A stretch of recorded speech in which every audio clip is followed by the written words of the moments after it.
maalintuu dhimanaya abuu dar cidla cad buu keligii ku dhintay meesha ribda la yidhaah xaaskiisii buu u yeedhay isagoo sakaraada way ku dul oyday markaasuu ku yidhi naa maxaad la ooyaysaa markaasay ku tidhi kaama maarmi karo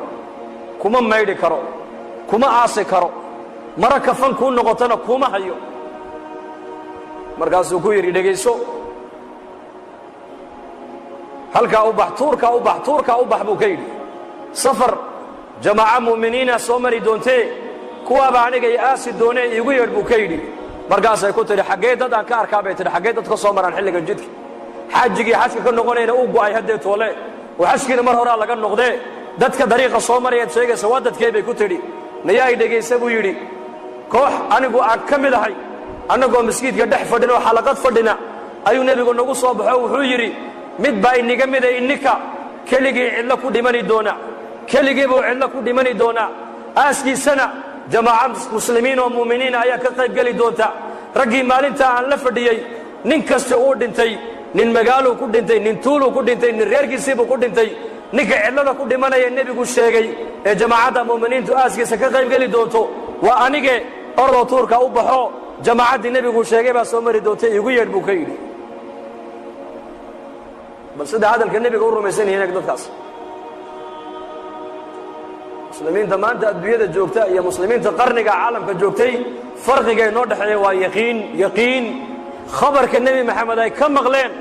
ayay boqolkii boqol iyo ku rumaysnaayeen boqolkii boqol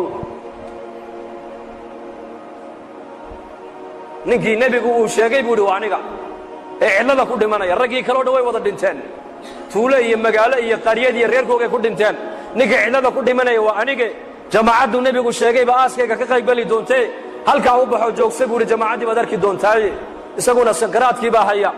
tuurtaaba buur bay fuushaa xaggaa iyo xaggaa wax ka soo socday eegtaa haddana way soo noqotaa maradeeda intay qoysay madaxa u saartaa haddana way ku noqotaa siday u noqnoqonaysay bay aragtay jamaacad muslimiin oo dariiqa maraya maradeedii bay markaa sidaa u tidhi baa la dhisi markaa bay soo leexdeen haweenay bay arkeen buurta dul taagan maxaa cidlada ku dhegay waxay tidhi saaxiba rasuuli illaahi sal allahu alay wasalam nin nebi maxamed saaxiibkiiya ayaa cidladaa ku dhimanaya kaalayo ila aasa bay ku tidhi markaasay idhahdeen oo waayo waxay idhahdeen waxay tidhi waa abuu dar alkhifaariyi radia allahu canhu abuu dar baa cidlo ku dhimanaye kaalayo ila aasa markaasay soo yaaceenay yidhahdeen nufdihi biaabaa'ina wa ummahaatina hooyooyinka iyo aabbahaya ayaa ku furanaynaaye masaaxiba rasuulillahi baa cidlo ku dhimanaya markaasay abuu dar oo sakaraada u yimaadeen markay dhulka ka soo qaadeenee dhabta ay ku qabteen uu indhaha kala qaaday horta wuxuu ku yidhi bishaaraysta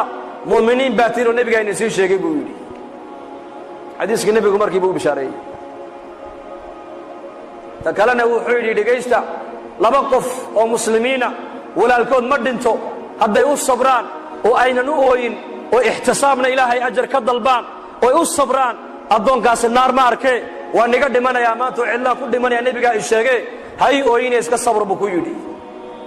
arrinka saddexaadee nii sheeg waxa weeyaan mara kafan iigu filan haddaan haysto iyadaa kafan layga dhigi lahaa laakiin ma haysto xaaskayguna mara kafan iigu filan hadday haysana maradaabaa kafan layga dhigi lahaa iyaduna ma haysatee idhegaysta walaalahayow raggiina meeshaa maraya dawladda islaamka nin u soo shaqeeya hadduu inigu jiro dharka uu sitaa aniga kafan hayga dhigina buuhi kafan ugama barin dharkaas muxuu dhowrayaa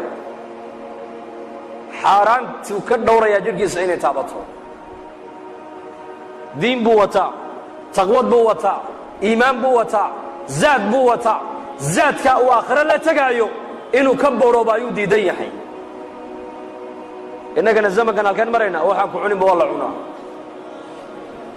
ilaa wax walba cuntay soomaaliya